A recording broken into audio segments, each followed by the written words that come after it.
All right, round one. We'll play first. Yeah, got a mulligan that one. Both of our most expensive card, no blue mana. This seems like a problem. Well, I mean, the good news is actually with this hand, if we draw a blue mana, we're actually in okay shape. We get to play the Lurker off of a Weaver. All right, I guess we got to keep that. I mean, don't got to keep it, but I'm going to keep it. So Make Mischief gives us a little bit of early protection. Alongside Weaver of Lightning, it might actually be okay. I think we're going to keep it. Like I said, we still need blue mana at some point, but Weaver Maker of... It's... Make Mischief with Weaver of Lightning is essentially... We're going to have a make-your-own shock that nets you a devil. Make your own shock that nets you a devil is not as bad as it sounds.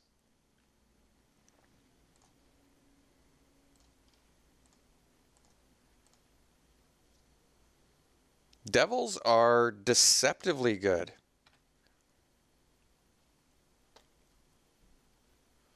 All right.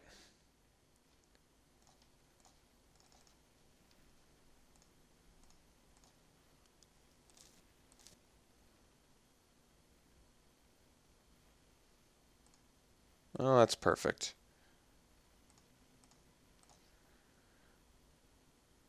So let's go Make Mischief, targeting the killer. Weaver, get the killer too. And we're good to go.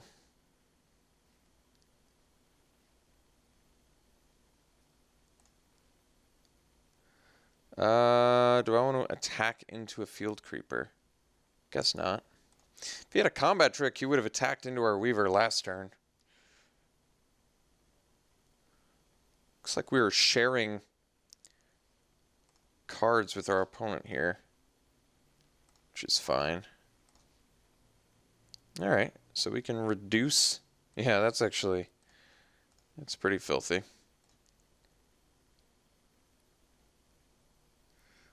I mean, another option is we can save the reduce, but nah, let's just reduce and kill that other thing too while we're at it.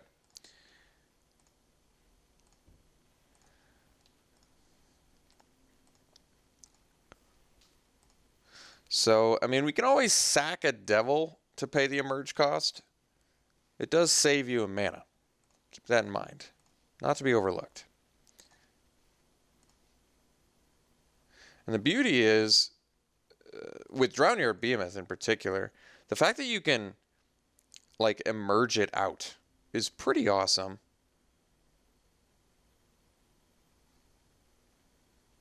So I guess he gets to eat our devil, because I'm still at least a mana short.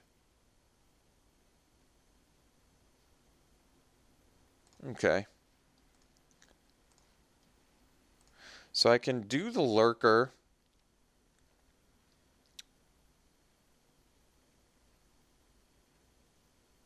And he has to immediately deal with the Lurker.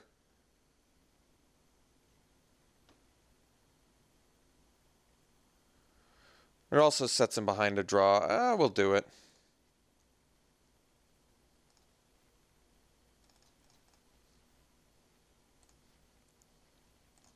We get a 5/4 on turn 6. And if he doesn't kill it right now, we get to Behemoth, even if he does have removal for it later.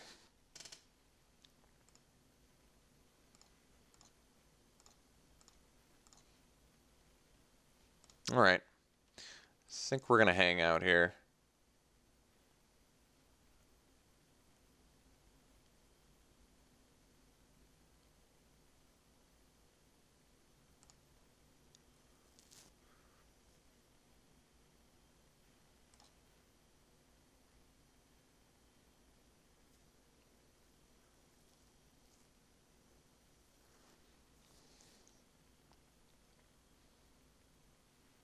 So I still suspect he doesn't have a combat trick, which I guess means maybe I want to emerge out the Behemoth to block the Gorger.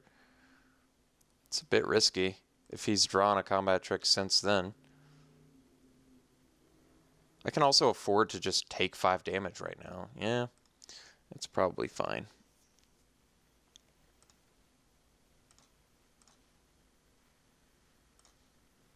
I mean, at this point, we're a mana away from just casting Drownyard Behemoth.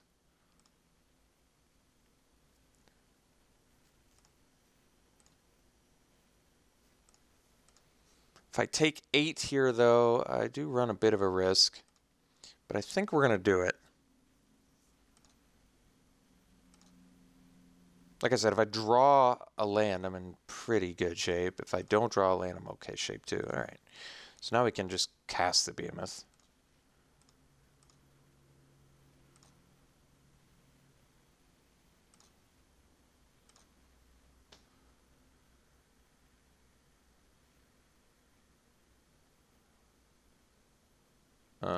Sure. I mean, I think I'm happier he used that there than used it on my Behemoth.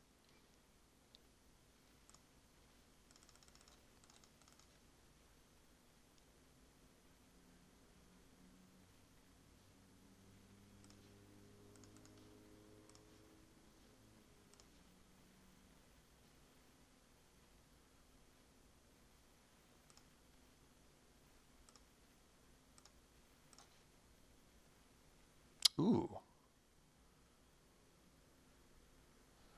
Well, I guess we attack first because we can just kill our opponent here.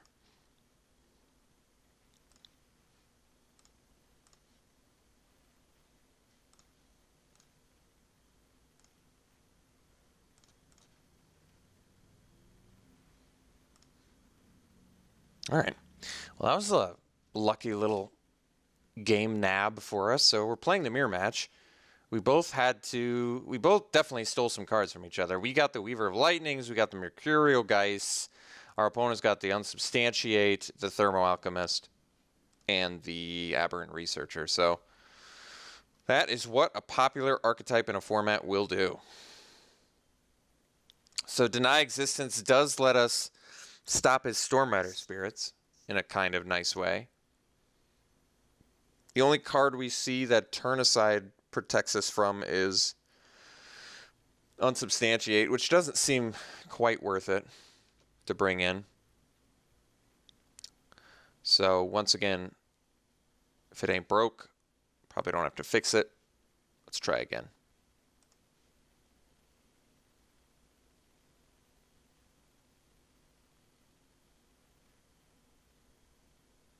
Yeah, it's a good hand.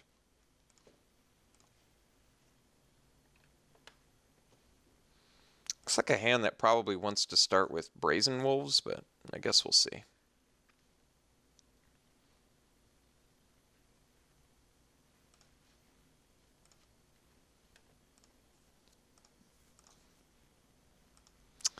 Now the Weaver is looking a lot sexier, isn't it?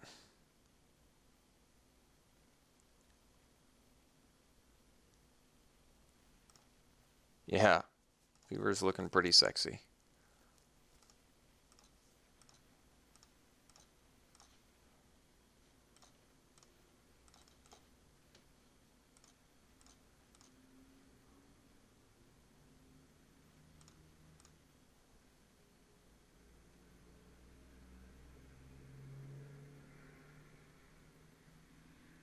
Okay.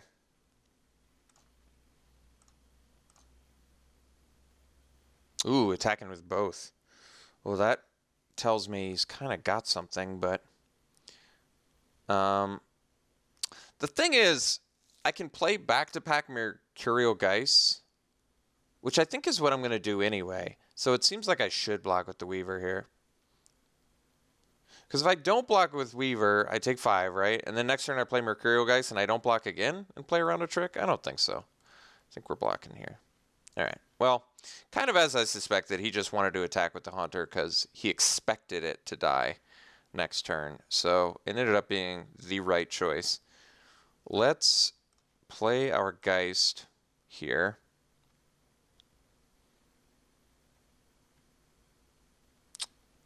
I mean, another choice is the Scholar. But I think Geist into Uncaged Fury even to get in for, what, 10 points of damage as well as kill the Niblis.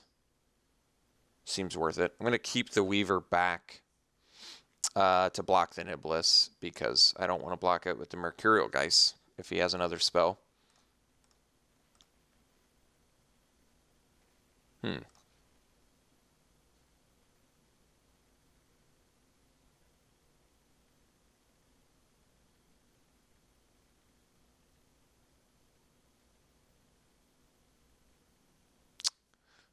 This is an interesting one. So, I mean, we know he doesn't have a 1 mana combat trick. Question is, there's a lot of things he could have here. Like, Unsubstantiate wouldn't save him if I blocked with Weaver. I guess we'll take 2.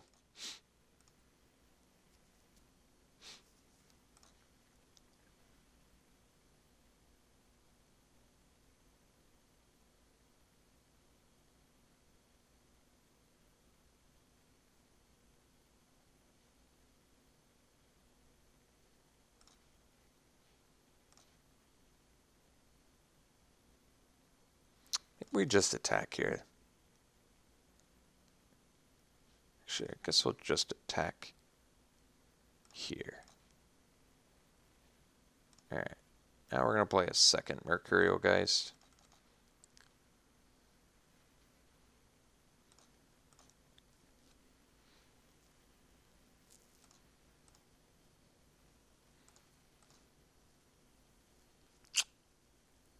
Guess I am going to block the Niblis. Alright, so even he's not interested now. So why don't we just play a Scholar and play a Brazen Wolves.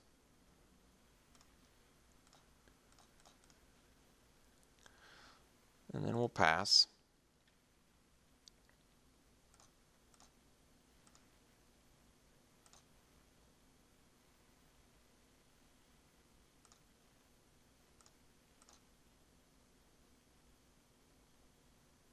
So let's see if I attack with both of these with an Uncaged Fury. I guess we still have to worry about Unsubstantiate, don't we?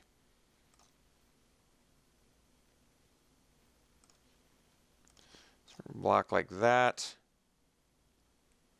And I think we're going to block like this.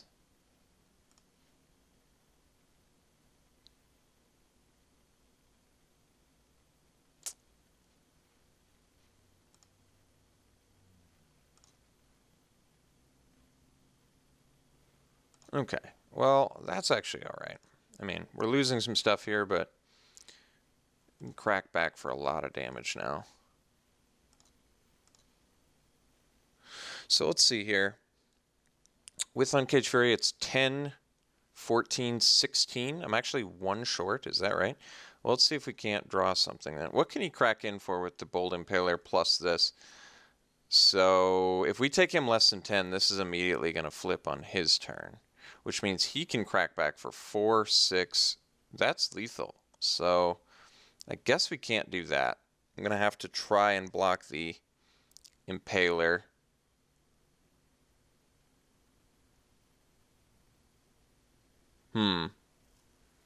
It's a bit of a problem.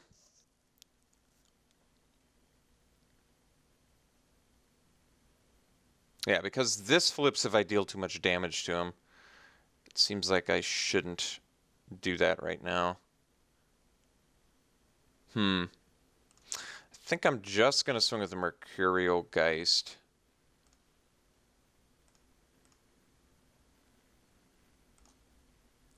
And we're probably going to have to try and trade the Scholar for an Impaler here.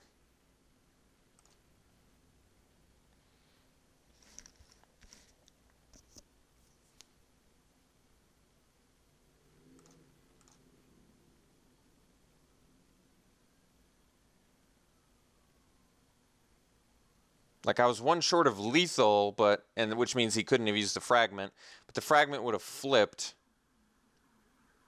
Or the Fragment not have flipped. I guess the Fragment wouldn't have flipped because he couldn't use it.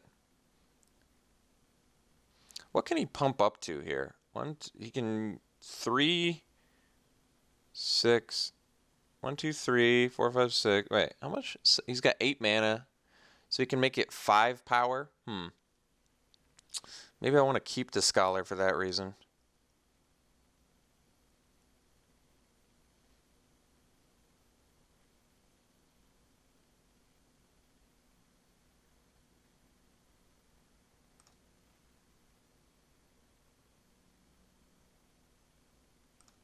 I think we'll take it.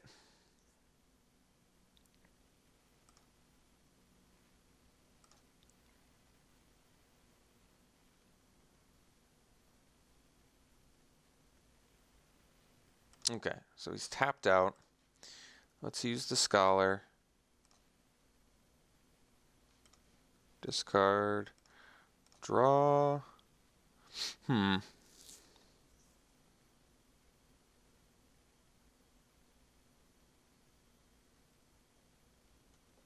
All right.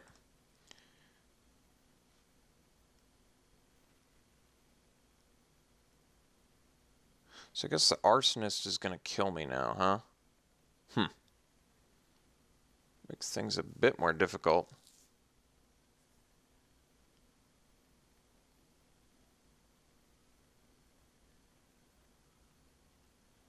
Yeah, I guess. All right.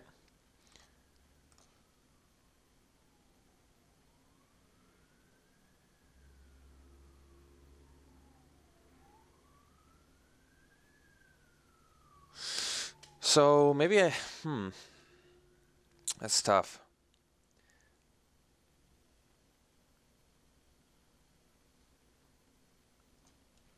Yeah, sort of the major issue right now is that if I don't draw a spell, I'm going to have to use my Uncaged Fury, which I don't want to do. Because otherwise this is going to flip.